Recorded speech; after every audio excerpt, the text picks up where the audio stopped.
Saudara, Anda menyaksikan Kompas Bisnis bersama saya Putri Oktaviani. Sudah 4 kali saudara Bank Indonesia memotong bunga acuan alias BI Rate dari awal tahun 2025. Rapat Dewan Gubernur Bank Indonesia 20 Agustus menggunting bunga acuan sebesar 25 basis poin. Sejak awal tahun secara keseluruhan BI Rate turun 1 persen poin. BI Rate Juli merupakan rekor terendah sejak RDG November 2022.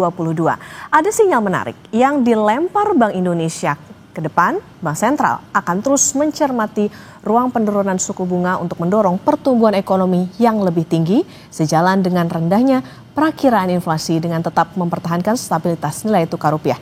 Perlu dicatat saudara, suku bunga acuan Bank Indonesia turun saat ekonomi justru sedang meroket ke 5,12%.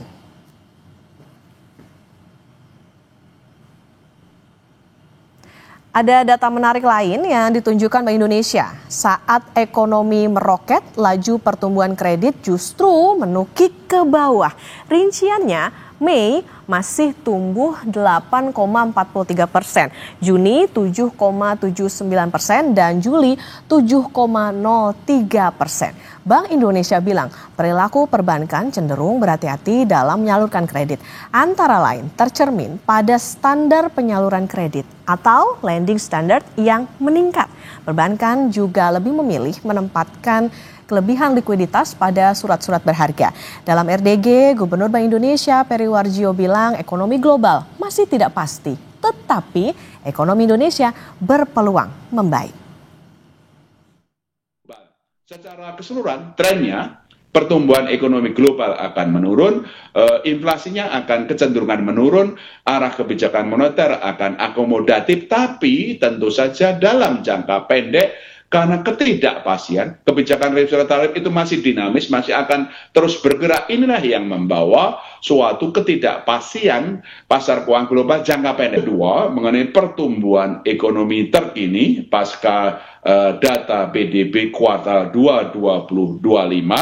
Tadi kami sampaikan hasil pembahasan kami di rapat Dewan Gubernur di semester 2 ini pertumbuhan ekonomi Indonesia itu akan membaik. Satu, karena memang kinerja ekspor yang masih akan terus membaik ke berbagai negara dengan tentu saja dampak resiprokal tarif yang lebih rendah dari perkiraan. Sehingga kinerja ekspor masih menjadi penopang pertumbuhan ekonomi dunia. Indonesia, mohon maaf. Nah, saudara, wajarkah atau lazimkah BI Rate turun saat ekonomi melesat? Lazimkah penyaluran kredit melambat saat ekonomi melesat? Kompas Bisnis akan tanya ke Joshua Pardede, Kepala Ekonom Bank Permata. Selamat pagi, Mas Joshua. Selamat pagi, Okta. Mas Joshua, ini kan dikatakan ekonominya melesat, tapi kenapa sih bunganya turun? Bukankah penurunan bunga itu selalu identik dengan pro-growth dilakukan saat ekonomi sulit gerak ataupun sebagai rem, justru ketika lajunya sangat cepat hingga bunga turun nih untuk mencegah supaya ekonominya nggak overheat gitu?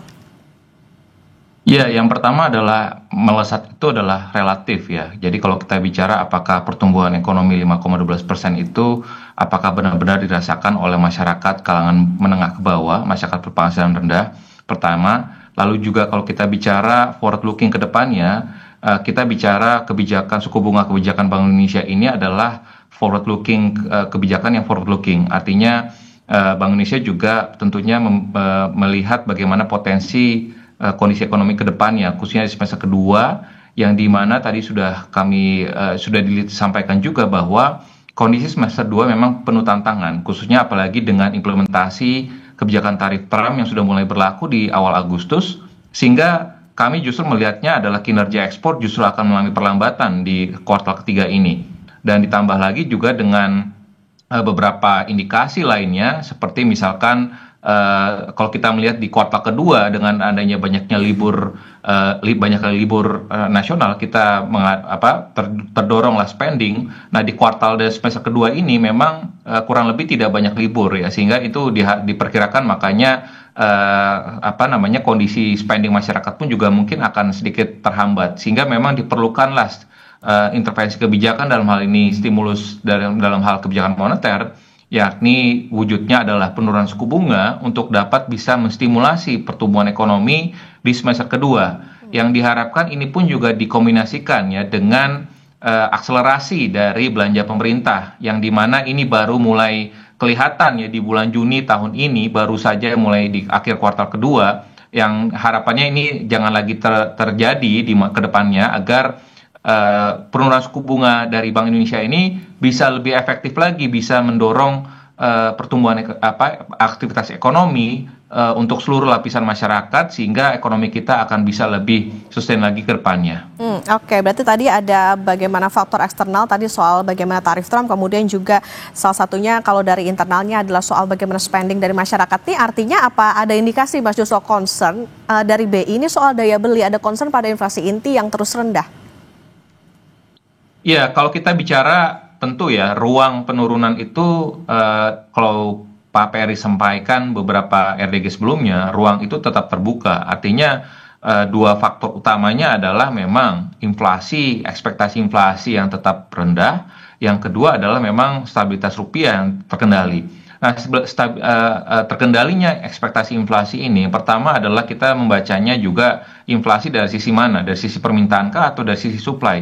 Kalau kita bicara sisi sisi permintaan, memang ada indikasi memang kondisi permintaan perekonomian pun juga mengalami pelemahan ya. Oleh sebab itu, maka latar belakang di mana mengapa inflasi ini inti, yakni yang mengindikasikan tadi permintaan dari perekonomian ini masih lemah, yakni kalau bahasa teknisnya disampaikan output gap, yaitu masih negatif. Artinya ini mendorong ataupun memberikan ruang untuk penurunan suku bunga. Jadi kami tetap menyatakan bahwa keputusan dari Bank Indonesia pada RDG bulan ini dengan memangkas suku bunganya itu tepat ya, dan ini memang di luar konsensus ya. Sebagian besar ekonom di bulan ini menyatakan mempertahankan suku bunga ya, tapi ini sejalan dengan proyeksi kami ya, bahwa di bulan ini memang BI masih memiliki ruang untuk memangkas suku bunganya karena tadi inflasinya tetap terkendali, dan ini memang betul mengindikasikan tadi beberapa lapisan masyarakat khususnya kelas menengah ini masih mengalami penurunan daya beli, sehingga ini perlu distimulasi dengan penurunan suku bunga, dan sehingga tadi ini akan bisa mendorong pemulihan dari sisi daya beli khususnya kelas menengah. Oke, jadi catatan bahwa keputusan BI ini tepat, semoga harapannya juga bisa diakselerasi nih sama perbankan. Mas Joshua, yang juga jadi catatan ini soal adalah pertumbuhan kredit perbankan yang terus melambat. Kalau dari catatan BI itu pada Juli 2025 tumbuhnya 7,03, ini menurun dibandingkan dengan bulan sebelumnya 7,77%. Nah, perlambatannya ini kan makin tajam. Oke, kita paham jika investasinya naik signifikan, tapi lazim nggak kredit turun saat investasinya naik dan terjadi saat ekonominya naik? Jangan-jangan pertumbuhan ekonomi sekarang kayaknya pemerintah overclaim gitu dengan kondisi sekarang. Nah, sebenarnya kalau kita ini juga mestinya dipertanyakan juga. Artinya data PDB kuartal 2 di mana investasi yang meningkat hingga PMTB-nya ya mendekati 7%, itu kan juga agak bertentangan dengan pertumbuhan kredit yang cenderung melambat. Namun kalau kita telusuri lebih dalam lagi, mengapa pertumbuhan kredit ini melambat? Investasi ini ternyata cukup banyak dipengaruhi ataupun disupport ya oleh dana internal, artinya retained earning ya, artinya mungkin dana keuntungan sebelumnya ditahan gitu ya, artinya jadi sektor usaha ataupun dunia usaha tidak menggunakan kredit perbankan untuk melakukan ekspansi ataupun investasi, sehingga tadi pertumbuhan kreditnya pun juga mengalami pelemahan. Itu dalam kasus kredit modal kerja ataupun kredit investasi.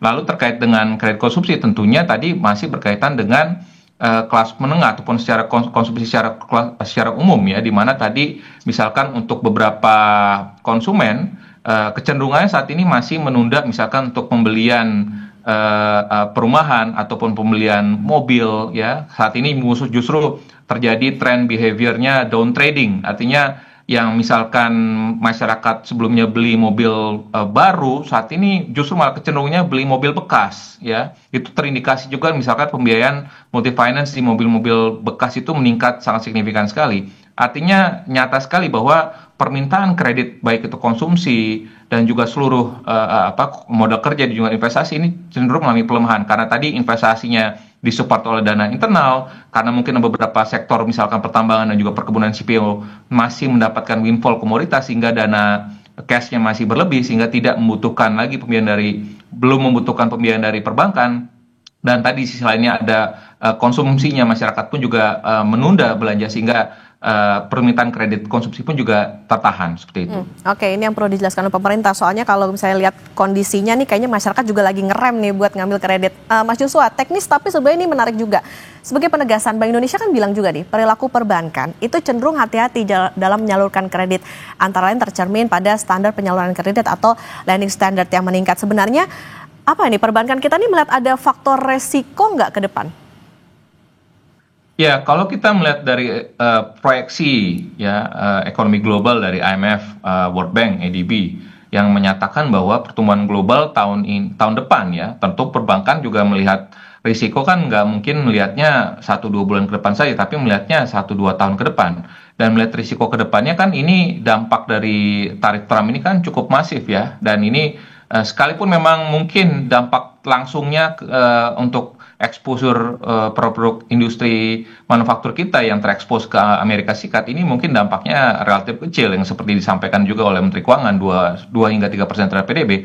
Tapi kita perlu antisipasi dampak tidak langsungnya karena tarif ini juga dikenakan terhadap seluruh mitra dagang utama Indonesia, Jepang, Eropa, ASEAN, negara-negara ASEAN. Ini pun juga akan terkena. Artinya permintaan ekspor Indonesia dari negara-negara tersebut yang juga notabene terkena risiko tarif oleh Amerika, ini pun juga akan terkena dampaknya. Artinya tentu kita melihat, perbankan juga tentunya melihat bahwa risiko ada di sana dan juga terkait juga tadi dengan kondisi pelemahan daya beli kelas menengah. Artinya tentunya perbankan pun juga dengan kondisi tersebut, terus appetite-nya dalam hal ini lending standarnya pun juga diperketat ya, karena melihat juga bahwa kinerja misalkan UMKM, kredit UMKM, misalkan risiko kreditnya, trennya menunjukkan tren yang meningkat dalam 1-2 tahun terakhir ini. Sehingga hal itu saya pikir sangat rasional bagi perbankan untuk mengetatkan lending standarnya.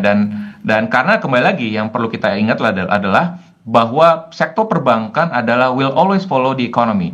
Ketika ekonominya melambat, ya tentunya perbankan akan cenderung mengerem. Pada saat ekonominya menunjukkan pertumbuhan, dengan sendirinya saya pikir perbankan pun juga akan terus mendorong intermediasi perbankannya, fungsi intermediasinya kepada sektor real. Jadi ini bukan berarti perbankan menahan, tapi tentunya karena tadi ada faktor risiko di depannya sehingga ya, perbankan cenderung memperketat lending standar kreditnya. Oke, berarti ini menjadi sebuah langkah preventif. Tentunya tadi soal bagaimana akrobatnya Presiden Trump dan juga bagaimana dampaknya ke asumsi nilai tukar rupiah. Nanti kita lanjutkan kembali Mas Joshua dan saudara tetap bersama kami di Kompas Bisnis. Mas Joshua, tadi kalau dikatakan misalnya nih perbankan kayaknya agak bisa dikatakan ya hati-hati lah gitu jadi preventif karena ngelihat kondisi saat ini. Nah, jadi kapan kira-kira perbankan ini menurunkan bunga kredit mereka kalaupun belum, apa dan siapa penghalangnya? Ya, kalau kita bicara kapan, tentu transmisi ke suku bunga ini akan terus bekerja ataupun berlanjut ya, dan ini tentunya akan dan ada prosesnya ya. Kalau kita bicara pada saat suku bunga acuan BI, let's say diturunkan, itu ada waktu 1 bulan setidaknya ya pada saat perbankan menyesuaikan suku bunga deposito karena ada waktu kewajiban perbankan pun juga menginformasikannya kepada nasabah ya jika ada mau menurunkan suku bunga deposito. Nah setelah suku bunga deposito ini turun tentunya ada waktu lagi jarak waktu antara sampai dengan nanti suku bunga kredit ini juga diturunkan dan ini sangat akan bervariasi dari masing-masing perbankan bagaimana kondisi dari risiko kreditnya atau NPL-nya dari perbankan tersebut, ataupun dari sisi kondisi likuiditasnya yang tidak bisa dipukul rata, karena ada bank-bank yang mungkin likuiditasnya cenderung ample, sehingga mungkin penyesuaian suku bunganya bisa relatif lebih cepat, namun juga ada bank-bank yang relatif likuiditasnya relatif ketat, sehingga tentunya pada saat penyesuaian suku bunga kredit, ya ini tidak bisa cepat, karena suku bunga dana pihak ketiganya pun juga masih relatif tinggi, ya sehingga oleh sebab itu ya ini memang akan case by case dari masing-masing bank terkait dengan kondisi likuiditas dan juga risiko kreditnya. Namun kami meyakini bahwa perbankan akan tentunya karena ini mengingat suku bunga BI adalah reference rate, adalah suku bunga referensi, tentunya perbankan akan mengikuti tentunya suku bunga acuan BI tersebut. Namun proses ataupun time lag-nya ini akan membutuhkan waktu. Namun besaran dan juga waktunya ini akan sangat bergantung kembali lagi kepada kondisi masing-masing perbankan. Oke, acuannya udah turun terus dari BI, tapi tentu yang jadi catatan perbankannya mau nggak nih ikutan, karena atau janjian tadi lagi hati-hati banget nih ngeliat bagaimana kondisi. Oke, Mas Joshua, rupiah di era APBN ini juga naik ke 16.500. Bukankah ini bisa dikatakan jadi apa ya? Ada sinyal keraguan fundamental ekonomi Indonesia, atau bukankah ini artinya ada premi resiko di dalam negeri, meskipun Menteri Keuangan Sri Mulyani bilang ini tuh karena ada apa ya, akrobatnya Presiden Trump gitu. Ya, satu sisi memang kami melihat bahwa ini tentunya antisipatif ya, mitigasi bahwa yang tadi risiko yang kami sampaikan bahwa ada risiko globalnya ya, dari Trump, dari pelambatan China, lalu juga dari geopolitik Timur Tengah. Namun juga kami melihatnya ini juga ada inkonsistensi, artinya dari sisi asumsi pertumbuhan ekonominya optimis 5,4%. Namun kalau kita lihat dari sisi nilai tukar rupiahnya tentunya ini agak sedikit konservatif ya, artinya agak kurang sejalan ya. Namun kalau kita memakai kacamatanya pemerintah, artinya mengapa pemerintah menggunakan asumsi yang cenderung lebih konservatif terhadap rupiah?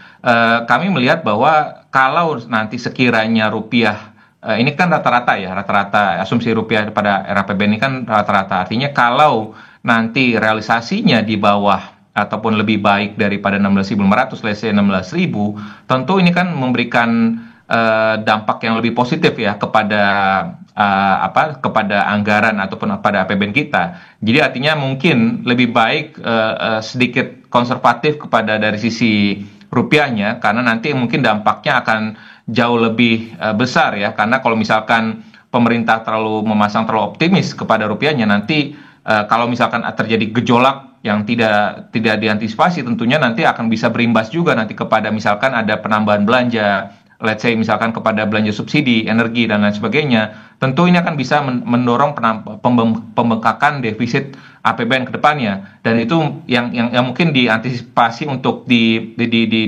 dimitigasi oleh pemerintah. Jadi saya pikir itu menjadi salah satu dasar mengapa pemerintah memasang asumsi 16.500 pada era APBN 2026 mendatang. Oke, meskipun tetap ada nada optimistik begitu ya dengan 16.500, tapi harapannya bisa kurang dari 16.500. Nah, ini jadi catat lagi bahwa tadi kalau kembali lagi bagaimana BI udah menurunkan BI rate, tapi harapannya juga diikuti dari perbankan, meskipun juga Bang tadi hitung-hitungan gimana preventifnya dengan adanya faktor-faktor dari eksternal tadi, supaya tentunya bisa kerek ekonomi nih Mas, dan juga kondisinya bisa dikatakan kalau ekonominya lagi oke, ya kondisinya benar-benar oke, agar nggak jadi pertanyaan buat investor maupun juga publik. Terima kasih Kepala Ekonom Bank Permata Mas Joshua Pardede sudah bersama di Kompas Bisnis. Sehat selalu.